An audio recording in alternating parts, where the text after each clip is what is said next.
लोग देखने वाले हैं बीपीएससी मेंस हिस्ट्री के नोट मेकिंग के बारे में जानेंगे।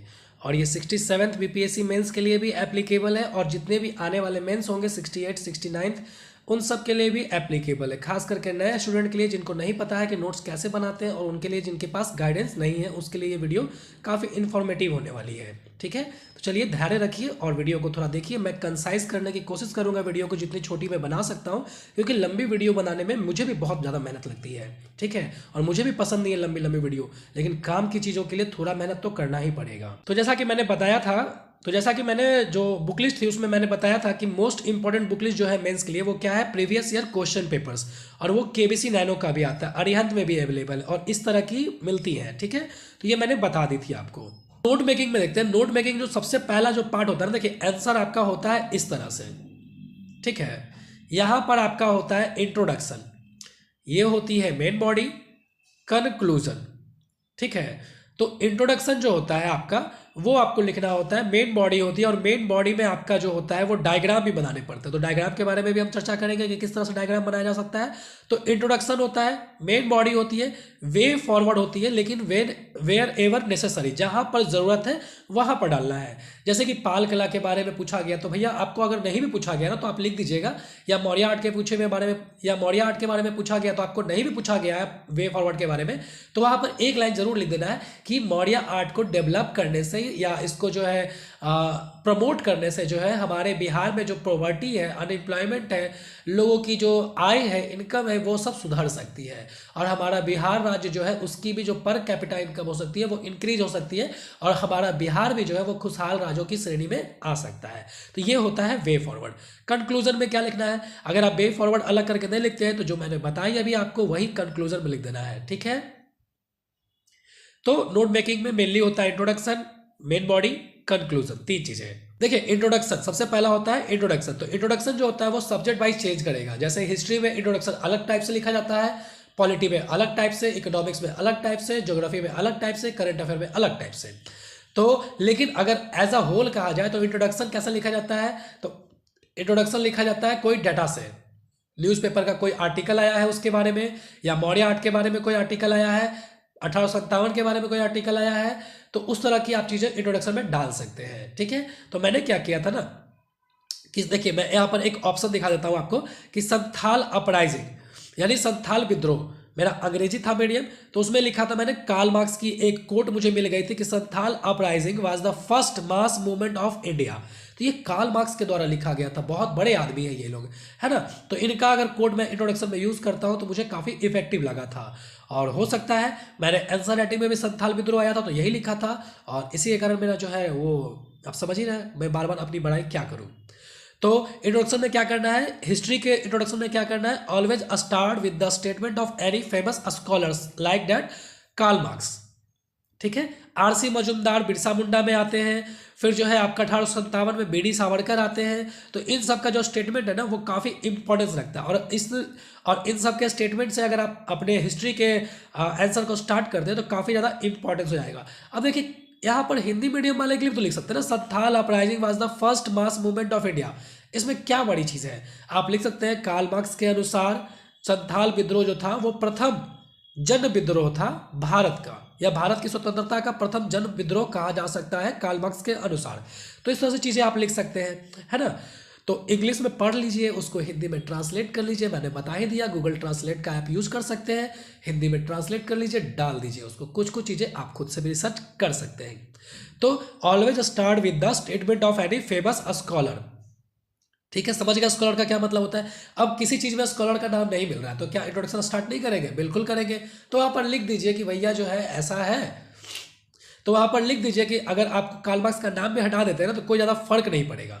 तो लिख दीजिए Santhal uprising was the mass movement of India या first mass movement of India, है ना। It was the first fires reaction of tribal against the British colonial rule in India, है ना, ऐसा लिख सकते हैं। मतलब कि ये पहला जोरदार, या फिर हिंदी में आप देख लीजिएगा वर्ड क्या होता है, हिंदी में पता नहीं, तो ये पहला जनजातीय विद्रोह था जो कि आक्रामक तौर से ब्रिटिश जो राज था उसके प्रति जनजातीय विद्रोह का गुस्सा था एक तरह से। तो इस तरह की चीज़ें को आप लिख सकते हैं। ज़्यादा किसी चीज़ की भी बड़ाई नहीं करनी है ना, बड़ाई सिर्फ एक ही चीज़ की करनी है कि जितना ज़रूरत, बड़ाई सिर्फ उतना ही करना है जितनी ज़रूरत हो, ज़्यादा बड़ाई करने की ज़रूरत नहीं है। लोग समझ जाते हैं, वहाँ जो चेक करने वाले होते हैं वो बेवकूफ़ नहीं बैठे होते, वो समझते हैं कि आप बड़ाई करके उनको पोटने की कोशिश कर रहे हैं। तो पोटना नहीं है किसी को भी ना, इम्प्रेस करना है। तो इम्प्रेस कीजिए, पोटिए मत, ठीक है, फाकी मत मारिए। फिर ऑल्सो विद टाइम पीरियड और डेट है। तो टाइम पीरियड और डेट, जैसे कि किसी में अगर मान लीजिए किसी का कोर्ट नहीं मिल रहा है, तो जैसे भारत छोड़ो आंदोलन था, कब से शुरू हुआ था? 8 अगस्त 1942 को उसकी पहली मीटिंग हुई थी बम्बई के ग्वालियर टैंक में। तो ये लिख सकते हैं कि भारत छोड़ो आंदोलन यहाँ से शुरू हुआ था, इस डेट को शुरू हुआ था, ऐसा भी लिख सकते हैं, ठीक है। तो इंट्रोडक्शन में आप ऐसा कर सकते हैं। 50 to 70 वर्ड्स इज एनफ।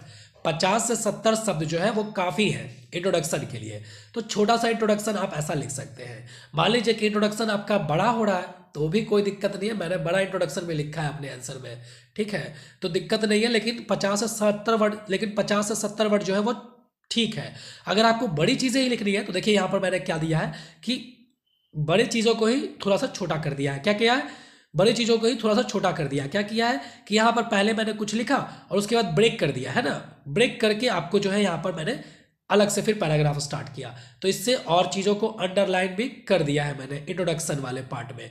तो इंट्रोडक्शन में आपको अंडरलाइन करना बहुत ही ज़रूरी है, जो कि आपके अनुसार से इंपॉर्टेंस है। जैसा कार्ल मार्क्स का मैंने लिखा है कि Santhal uprising was the first mass movement of India, इसको मैंने पूरा का पूरा हाईलाइट कर दिया है। उसके बाद जो है नॉट मोर लेंथी, बहुत लंबी चीज़ें लिखने की ज़रूरत नहीं है, आपको छोटा लिखना है। अगर छोटे की ज़रूरत पड़ती है तो आप लंबे चीज़ों को ही छोटा में ब्रेक कर दीजिएगा। 3-4 लाइन लिखिएगा, पैराग्राफ को ब्रेक करके फिर से 3-4 लाइन लिखिएगा, फिर पैराग्राफ को ब्रेक करके फिर 3-4 लाइन लिखिएगा, इस तरह से, ठीक है। तो इंट्रोडक्शन की बात मैंने मोटा मोटी आपको बता दी कि किस तरह से लिखा जाता है। Always start with the statement of any famous scholar, also you can start with the time period और डेट, नॉट मोर लेंथी, और 50 to 70 वर्ड इज एनफ। ये आप चीज़ कर सकते हैं। अब आते हैं मेन बॉडी पे। तो write in point wise, point wise always hit है आपका। पॉइंट वाइज मतलब कहने का मतलब, जैसे काउजेस पूछा आपका, ठीक है, तो आप क्या करते हैं, इसके इतने इतने काउजेस थे, तो एक ऐसे, दो ऐसे, ऐसे करके आप लिख दीजिएगा। या फिर ए भी लिख सकते हैं, बी भी लिख सकते हैं, सी भी लिख सकते हैं, हिंदी में क ख ग लिख सकते हैं, ऐसा करके, है ना। तो पॉइंट वाइज जो है हमेशा लिखिएगा, चीज़ें देखने में सुंदर लगती है में, और लगता है कि ना लोगों को ज्ञान है इसके, क्योंकि जितने पॉइंट आप लिखिएगा ना, जैसे मान लीजिए 1 2 3 4 5 10 ऐसे करके लिख दिए, और कई लोग होते हैं सिर्फ ऐसा ऐसा करके लिख देते हैं, ऐसा ऐसा करके, तो वहाँ पर बैठा हुआ तो नहीं है ना आदमी आपको गिनेगा कि कितने पॉइंट लिखे हैं। लेकिन अगर आप ऐसे करते हैं तो आपको वहाँ पर बैठा हुआ आदमी वो गिन लेगा कि ना भैया लास्ट में कितना लिखा है, 10 पॉइंट लिखा है। 10 पॉइंट लिखा है मतलब एक पॉइंट पे अगर 1 नंबर, तो 10 पॉइंट पे आपको 10 नंबर ऐसे ही मिल जाते हैं आपको, है ना। तो पॉइंट वाइज हमेशा लिखना है आपको चीज़ों को। उसके बाद can also right in paragraph.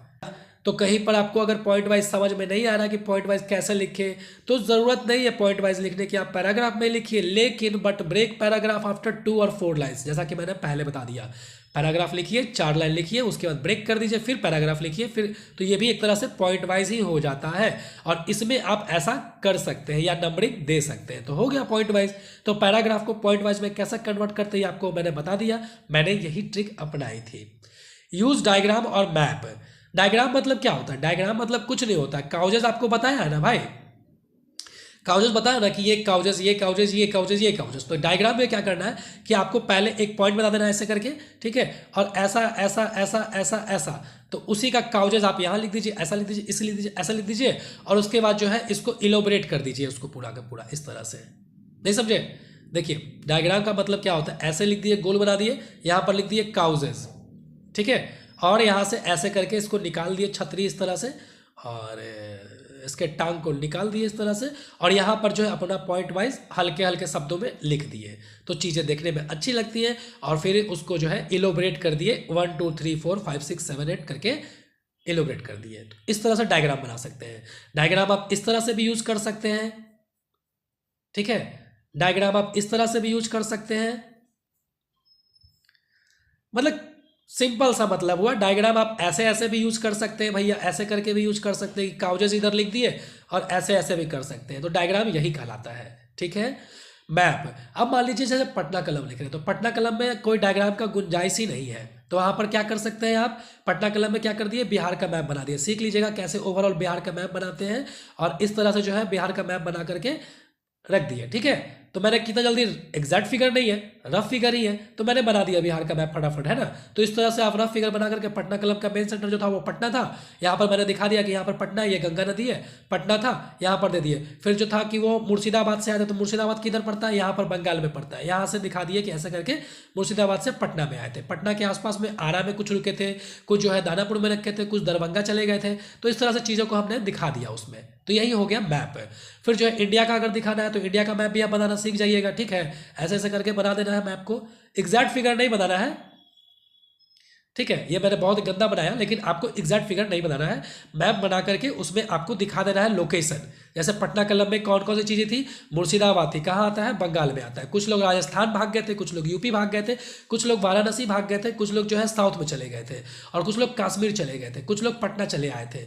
तो इन सब चीज़ों को आप अगर इंडिया में मैप में जो है नोटिस कर देते हैं ना, जम्मू कश्मीर, वाराणसी, फिर जो है साउथ में, फिर जो है बंगाल में, तो चीज़ें अच्छी लगती है देखने में। तो यूज डायग्राम और मैप है। फिगर लाइक मतलब जैसे कि आप मौर्य आर्ट, पाला आर्ट पढ़ेंगे तो उसमें स्तूपा का फिगर बनाना, तो स्तूपा का फिगर कैसा होता है, ऐसा करके ऐसा होता है ना। इसी में जो है कुछ कुछ तोरण, मेदी, छत्रा ऐसा करके बना दिए अपना रफ फिगर टाइप का।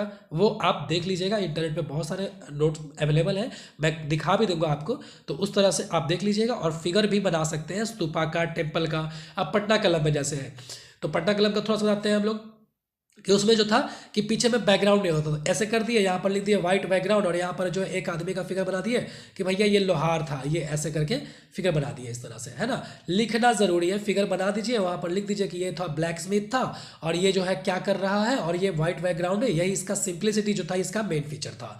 1857 की क्रांति है, तत्कालिक कारण लिखना है, तो तत्कालिक कारण में जो है इस तरह से चीज़ों को लिख दिए कि ऐसे करके डायग्राम बना दिए और चीज़ों को इलोबरेट कर दिए।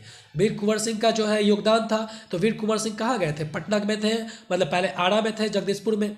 तो वीर कुंवर सिंह का लिखना है तो पहले कहाँ पर थे, आरा में थे, यही जगदीशपुर में थे, ठीक है। जगदीशपुर से फिर कहाँ पर गए, दानापुर के पास में रेजिमेंट से मिले। उसके बाद फिर बाहर चले गए, बिहार से यूपी में चले गए, गाजीपुर में चले गए थे, और कहाँ कहाँ लखनऊ में चले गए थे। तो इस तरह से चीज़ें चले गए थे वो। तो इंडिया का मैप बना दीजिए और वहाँ पर दिखा दीजिए कि वीर कुंवर सिंह का कहाँ कहाँ पर योगदान था, ठीक है, कहाँ कहाँ वो लड़ाई लड़े थे।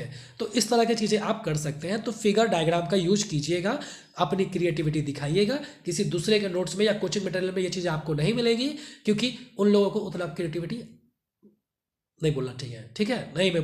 नहीं मैं बोलूँगा, तो आपको अपनी क्रिएटिविटी दिखानी पड़ेगी, ठीक है ना। चीज़ें कुछ कुछ आपको अपने से सोचनी पड़ेगी। मैंने भी यही चीज़ें की थी यहाँ पर। मेन बॉडी में क्या, पॉइंट वाइज हमेशा लिखना है। अगर पैराग्राफ में लिखते हैं तो पैराग्राफ को ब्रेक करके उसको ऐसे ऐसे करके या नंबरिंग करके लिख सकते हैं। डायग्राम और मैप जहाँ पर जरूरत है, बिहार इंडिया का मैप बना करके चीज़ों को दिखा सकते हैं। जहाँ पर गुंजाइश है, ऐसे ऐसे करके पॉइंट वाइज में डायग्राम बना दीजिएगा और उसी को ऐसे ऐसे करके इलोबरेट कर दीजिएगा, ठीक है। कंक्लूजन में आते हैं। कंक्लूजन जो होता है ना, ऑलवेज फ्यूचरिस्टिक और डेवलपमेंट कंक्लूजन हो चाहिए। मतलब भविष्य में चीज़ों को सुधारना है, भले उसका कोई उम्मीद नहीं है, लेकिन आपको उम्मीद जगाना है, ठीक है। आप एक सिविल सर्वेंट बनने वाले, आशावादी आपको होना ज़रूरी है। भले प्राइवेट लाइफ में आप निराशावादी हो, लेकिन आशावादी होना आपका बहुत ही ज़रूरी है। एग्जाम्पल बता दें, एग्जाम्पल जैसे कि मान लीजिए कि 1857 की क्रांति है, उसमें वीर कुंवर सिंह का योगदान पूछा गया। तो वीर कुंवर सिंह के बारे में अगर हम लोग प्रमोट करें कि 80 साल के एज में जहाँ पर लोगों को बहुत सारी बीमारियाँ होती हैं, है ना, कुछ करने के लायक नहीं होते, वो 80 साल में जो है पूरी तरह से युद्ध लड़े, एनर्जेटिक, उतनी एनर्जी की, तो ये हमारे बिहार के लिए पूरे इंडिया में गौरव की बात है। और अगर इनको अच्छी तरह से प्रमोट किया जाए तो ये कहीं ना कहीं हमारे टूरिज्म को जो है प्रमोट कर सकते हैं। और टूरिज्म सेक्टर को इम्प्रूव करने के कारण हमारा पॉवर्टी, इनकम, ये सब चीज़ दूर हो सकती है। लोगों की जो इनकम होगी वो बढ़ सकती है, सस्टेनेबल डेवलपमेंट हो सकता है। ये सारी चीज़ें आप यहाँ पर कर सकते हैं।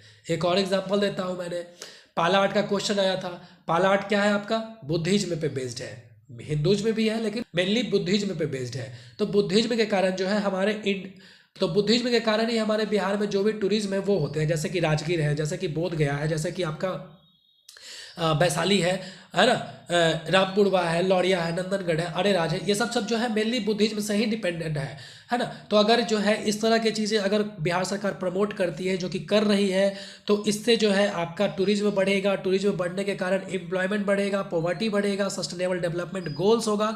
लिख दीजिएगा sustainable development goal. Sustainable development goal के बारे में अगर आप नहीं जानते हैं तो पढ़ लीजिएगा, बाद में आपको पता होगा, है ना। तो सस्टेनेबल डेवलपमेंट गोल को बारे में लिख दीजिएगा कि जीरो पॉवर्टी, नो हंगर, ऐसा करके आप लिख सकते हैं। तो इस तरह से आप उसको लिंक कर सकते हैं। तो पहला आर्ट में मैं क्या बता रहा था कि बुद्धिज्म, तो सस्टेनेबल डेवलपमेंट गोल को भी मैंने जोड़ा था कि यहाँ पर सस्टेनेबल डेवलपमेंट गोल 1 2 3 4 5 या फिर जितने भी सस्टेनेबल डेवलपमेंट गोल हैं उनको अचीव करने में मदद कर सकती है हमारी टूरिज्म सेक्टर। और ये कैसे आएगी? मौर्य आर्ट, पाला आर्ट को प्रमोट करने से, ठीक है। तो ये ऐसा कर सकते हैं। इंडियन फॉरेन पॉलिसी का मैंने वहाँ पर लिंक किया था। इंडियन फॉरेन पॉलिसी क्या है? जैसे हमारा साउथ ईस्ट एशियन कंट्रीज है, जैसे इंडोनेशिया हुआ, वियतनाम हुआ, हमारा जो है मलेशिया हुआ, थाईलैंड हुआ, तो इन सब में जो है बुद्धिज्म है ना।